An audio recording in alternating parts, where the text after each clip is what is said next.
You just popped in, didn't you? You're seeing that go to 1. Who's wonderful long? Is that you? Oh my god.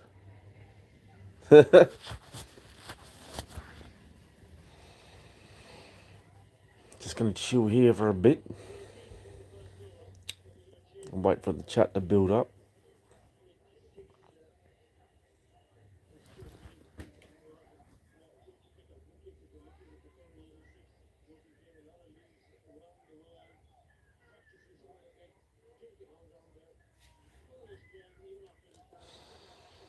Come in and say hello, anybody watching this.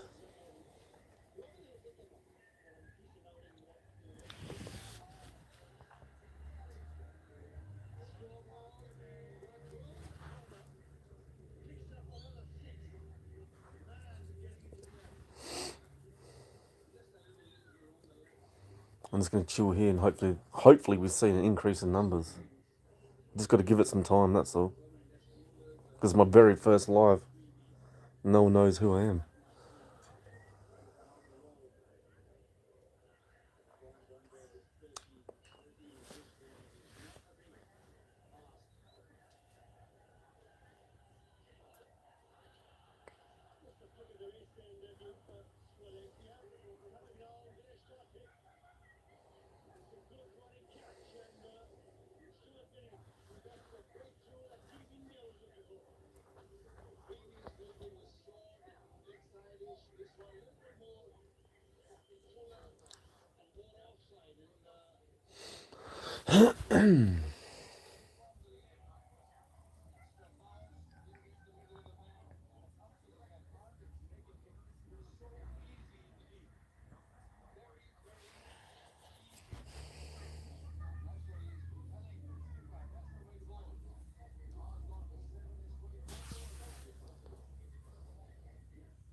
A couple of more people have jumped in, that's good to see. We've got a lot to discuss tonight. Government conspiracies, what the government has planned for us. 8 people in the chat now, that's good to see. Has anyone ever really wondered what your government really is? Who really controls it? Hello, Kadek Navia. How are you doing?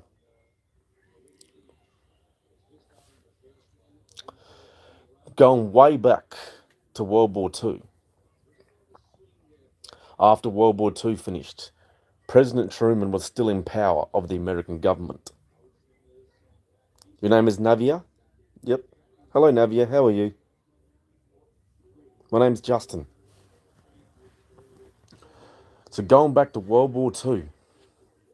After World War II ended, President Truman and a couple of generals and admirals came together and proposed that they keep a secret. And I'm going to read these secrets out to you. It's called The Secret Government, the Origin, Identity and Purpose of MJ12. Can you do me one favour and flick that middle light over there? Yeah, cheers. Alright, I'm just going to have some lights turned on so I can see what I'm reading properly.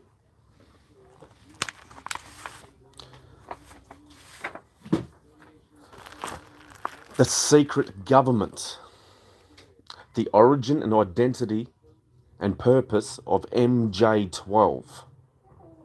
How are you doing? This was written on May 23, 1989. This was like going back 36 years ago. So this secret, people knew about this secret a long time ago. During the years following World War II, the government of the United States was confronted with a series of events which were to change beyond prediction its future and with the future of humanity. These events were so incredible that they defied belief. A stunned President Truman and his top military commanders found themselves virtually impotent after having just won the most devastating and costly war in history, World War II. The United States had developed, used, and was the only nation on Earth in possession of the atomic bomb, which alone had the potential to destroy any enemy and even the Earth itself. At that time, the United States had the best economy, the most advanced technology, the highest standard of living, exerted the most influence, and fielded the largest and most powerful military forces in history. And for anybody that doesn't know, the 2024 United States military budget was $1.2 trillion. The rest of the world combined, their budget was $500 billion. So the United States spent $700 billion on their military, more compared to the rest of the world. We can only imagine the confusion and concern when the informed elite of the United States government discovered that an alien spacecraft, piloted by insect-like beings from a totally incomprehensible culture, had crashed in the desert of New Mexico. Between January 1947 and December 1952, at least 16 crashed or downed alien craft, 65 alien bodies, and one alive alien were recovered. An additional alien craft had exploded and nothing was recovered from that incident. Of these incidents, 13 occurred within the borders of the United States, not including the craft which disintegrated in the air. Of these 13, one was in Arizona, 11 were in New Mexico, and one was in Nevada. 3 occurred in foreign countries. Of those, one was in Norway, and the other 2 were in Mexico. Sightings of UFOs were so numerous that serious investigation and debunking of each report became impossible utilizing the existing intelligence assets. An alien craft was found on February 13, 1948, on a mesa near Aztec, New Mexico. Another craft was located on March 25, 1948, in Hart Canyon near Aztec, New Mexico. It was 100 feet in diameter. A total of 17 alien bodies were recovered from those 2 craft. Think about that. Take that in perspective. 17 alien bodies were discovered on this craft. Where even greater significance was the discovery of a large number of human body parts stored within both of these vehicles. A demon had reared its ugly head, and paranoia quickly took a hold of everyone then in the know. The secret lid immediately became an above top secret lid and was screwed down tight. The security blanket was even tighter than that imposed upon the Manhattan Project. In the coming years, these events were to become the most closely guarded secrets in the history of the world.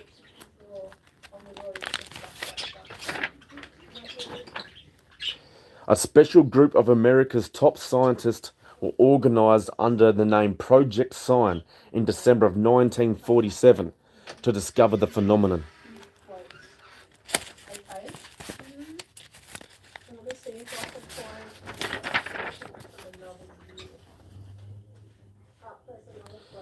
You know the formula of speed? Are you talking about the speed of light?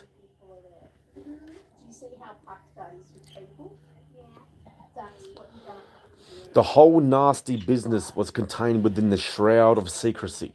Project Sign evolved into Project Grudge in December of 1948. A low-level collection and disinformation project named Blue Book was formed under Grudge. 16 volumes were to come out of Grudge, including a controversial Grudge 13, which I and Bill English saw and read and revealed to the public. Blue teams were put together to recover the crashed discs and dead or alive aliens. The blue teams were later to evolve into alpha teams under Project Pounce. During these early years, the United States Air Force and the Central Intelligence Agency exercised complete control over the alien spacecraft. In fact, the CIA was formed by presidential executive order, first as the Central Intelligence Group, for the express purpose of dealing with the alien presence. Later, the National Security Act was passed, establishing it as the Central Intelligence Agency. The National Security Council was established to oversee the intelligence community and especially the alien endeavor. A series of National Security Council memos and executive orders removed the CIA from the sole task of gathering foreign intelligence and slowly but thoroughly legalized direct action in the form of covert activities at home and abroad. On December 9, 1947, Truman approved issuance of NSC 4 entitled Coordination of Foreign Intelligence Information Measures at the urging Secretaries Marshall, Forrestal, Patterson, and the Director of the State's Department Policy Planning Staff, Kennan.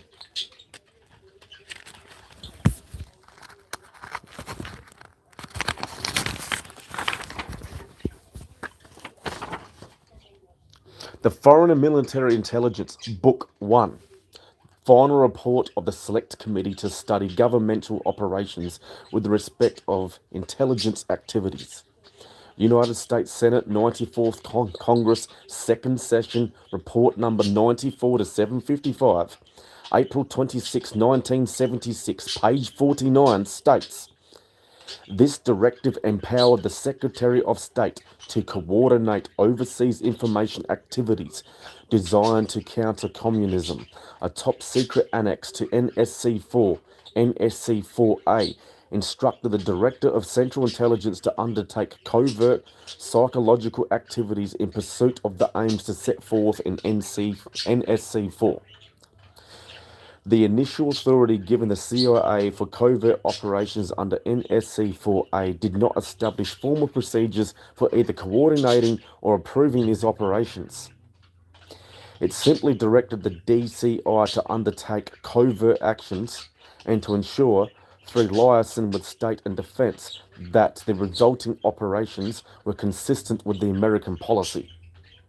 Later, NSC 10/1 and NSC 10/2 were to supersede NSC 4 and NSC 4A and expand the covert abilities even further. The Office of Policy Coordination, or OPC, was chartered to carry out an expanded project of covert activities. NSC 10/1 and NSC 10/2 validated illegal and extra-legal practices and procedures as being agreeable to the national security leadership.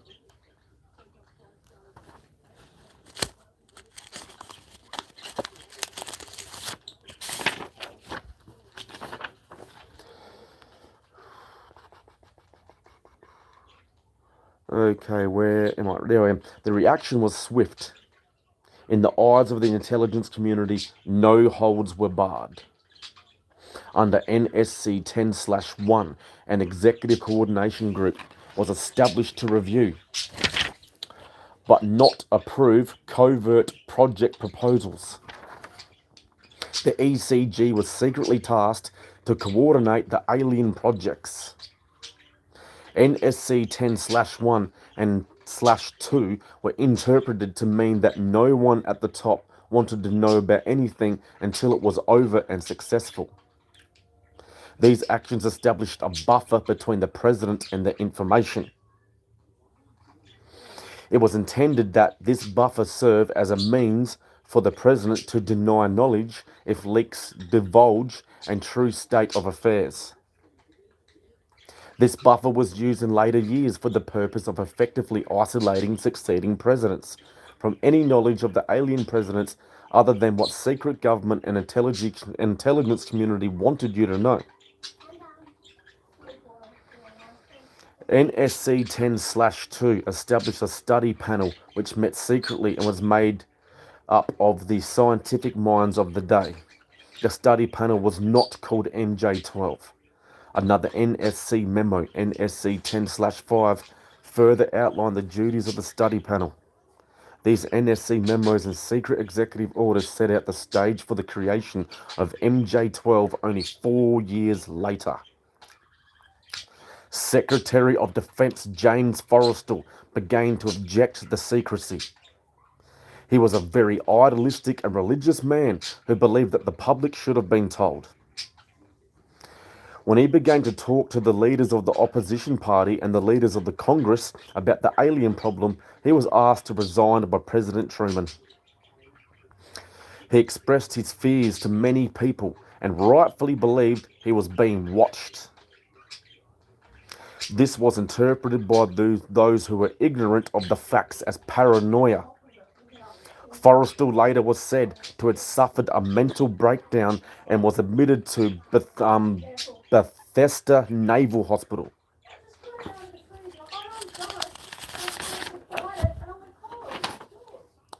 In fact, it was feared that Forrestal would begin to talk again, and he had to be isolated and discredited.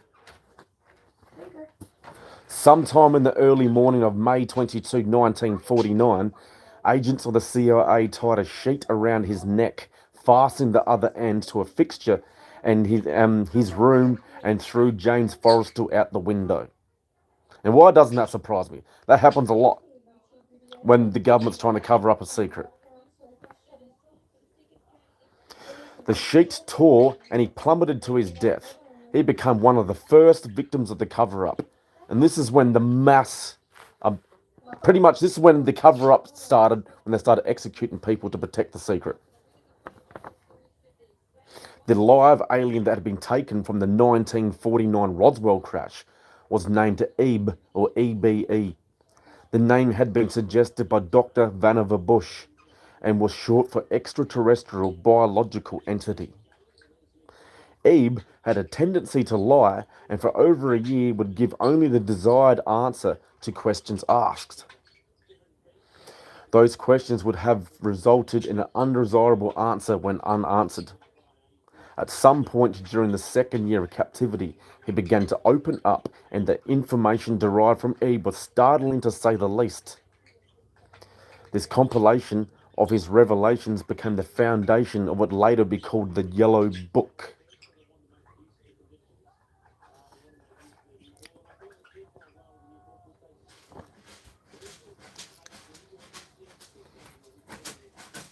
Photographs were taken of EBE, which, among others, I and Bill English were to view years later in Grudge 13. In later 1951, EBE became ill. Medical personnel had been unable to determine the cause of EBE's illness and had no background from which to draw. EBE's system was chlorophyll-based and he had processed food into energy, much the same as plants. Waste material was excreted the same as plants. It was decided that an expert in botany was called for. A botanist, Dr. Guillermo Mendoza, was brought in to try and help him recover.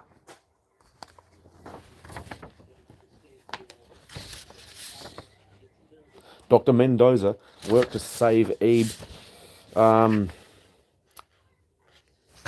until mid-1952 when EBE died.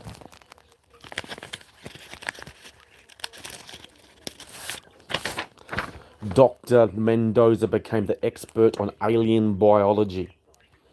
In a futile attempt to save EBE and to gain favour with his technologically superior alien race, the United States began broadcasting a call for help early in 1952 into the vast regions of space.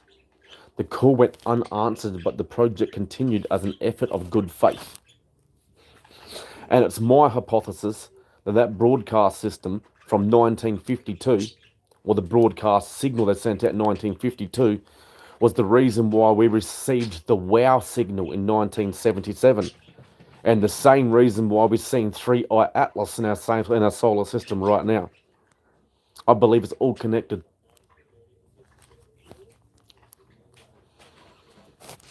President Truman created the super-secret National Security Council by secret executive order on November 4, 1952. Its primary purpose was to decipher the alien communications and language and establish a dialogue with the aliens. This most urgent task was a continuation of the earlier effort and was codenamed Cigna. The secondary purpose of the NSA was to monitor all communications and emissions from any and all devices worldwide for the purpose of gathering intelligence, both human and alien, and to contain the secret of the alien presence. Project Sigma was successful. The NSA also maintains communications with the lunar base and other secret space programs.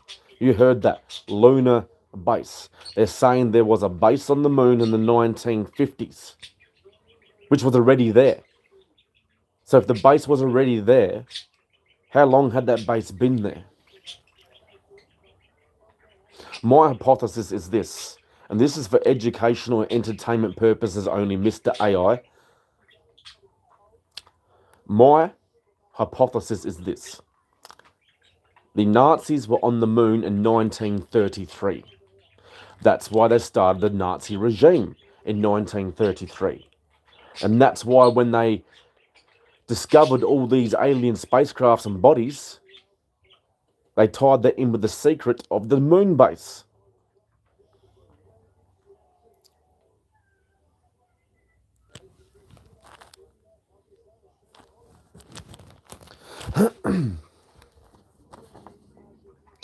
Gonna wait some more people to come in before I continue.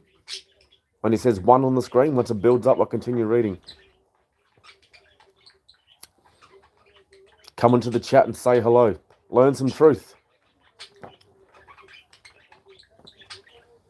The government is not what you think it is. We've all been lied to.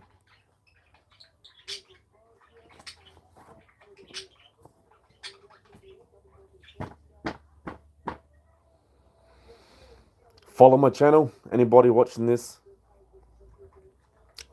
Everybody's been lied to by the government.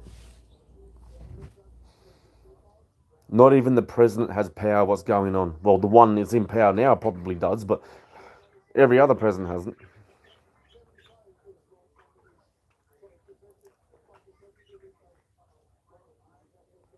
Think about that.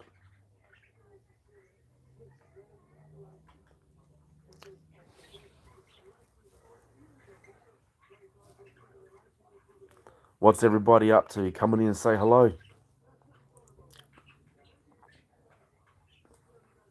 I'm doing a live on government conspiracies and ancient civilizations.